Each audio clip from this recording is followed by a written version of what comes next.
Siguradong matutuwa si Cherry, lalong-lalo na yung mga bata. Siyempre, tayo na. Ay! May tahimik lang kayo.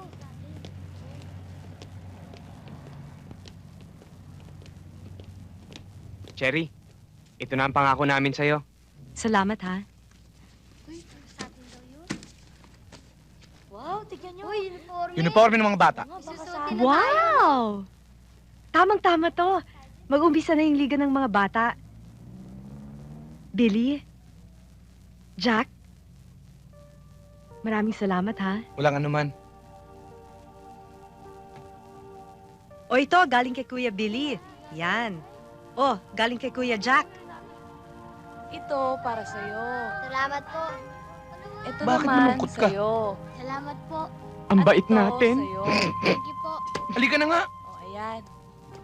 O, ito naman para sa'yo. Mga bata, hindi lang yan. Ibo-blow out namin kayo. At lahat ng bata, matanda, dito sa looban, kasama namin. Magaling! Kanina pa ba kayo dyan? Oo. Ang dakilang pusoy dos.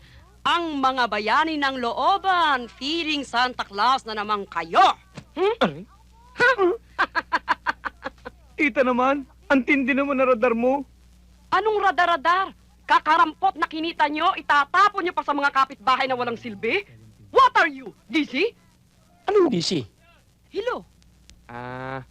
Pero don't worry, tita. Malaki ang parte nyo sa amin magpinsan. Ang tagal! Hataw na, nangangalay na ako eh. O, ayan. Basta wag nyo na lang harangin yung pag-blowout namin sa mga bata. Alam nyo, yung mga sinasabi nyo mga taong walang silbing kapitbahay, balang araw, yan ang makakatulong sa atin. Wow, ang drama! Over naman, itich. Ha? Ano? Ito. Itich. Si Berto de Gracia, na kilala sa pangalang Botong, ay inakusahan ni Arcadio Codcurin dahil sa sunod-sunod na pananakit na ginagawa sa kanila ng akusadong si Botong. O, Botong, anong masasabi mo tungkol sa akusasyon laban sa'yo? Chairman, inaamin ko po na ako po ang dahilan ng mga disgrasya at kapamakan na tinuturing po nila.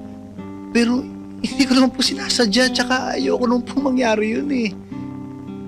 Mang Kadyo, baka pwede naman hong patawarin niyo na ako. Anong patawarin? Anong palagay mo sa akin? Pagkatapos ng lahat ng perwisyong ginawa mo sa pamilya ko, natatanda mo yung nangyari sa kobrahan? Ay, ka!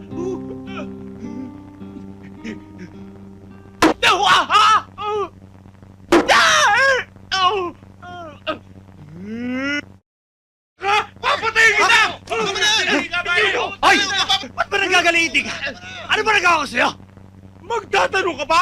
Tingnan mo nga ginawa mo sa mukha ko!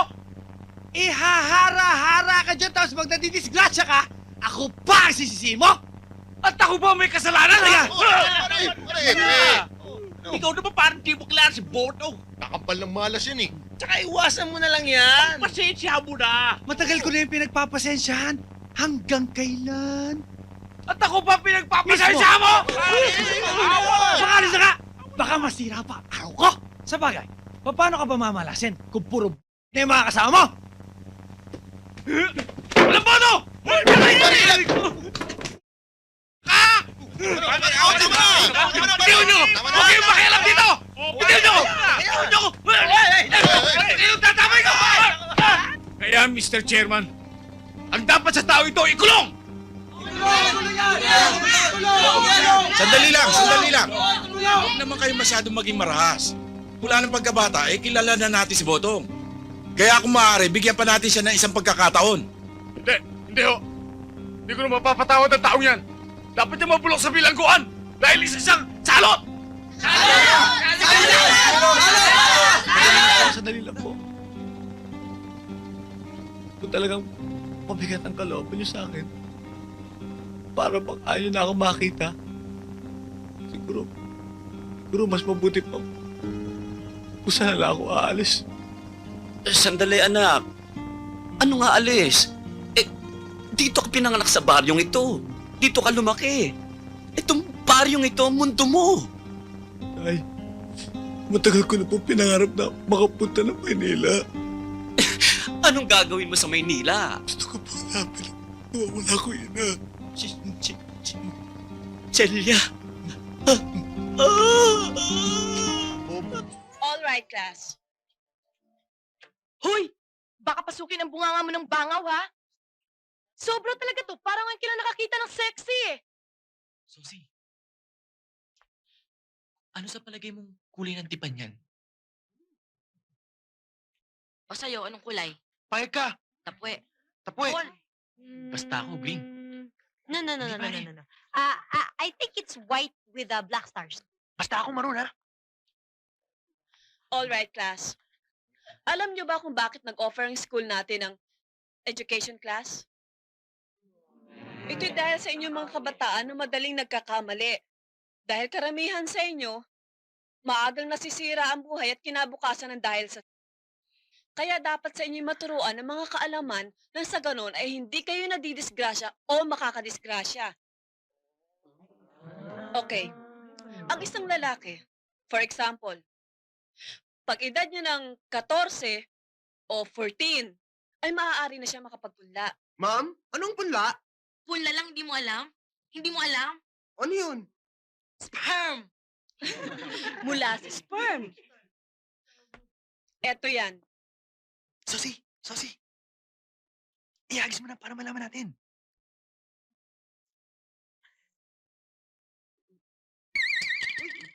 Itong sperm ay siyang binhi ng lalaki na siyang maaari makapag-fertilize ng itlog ng babae.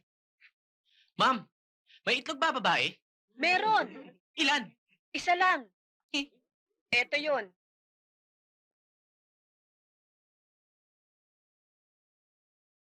Ito ang pinagmumula ng ovum o fertilized egg na siyang nagiging fetus.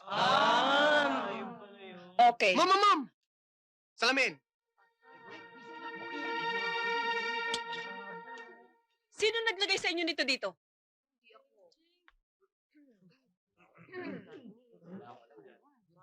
Walang aamin? Delgado! Ha? Ma'am? Go to the principal's office! Bakit, ma'am? Lumabas ka dito, sabi!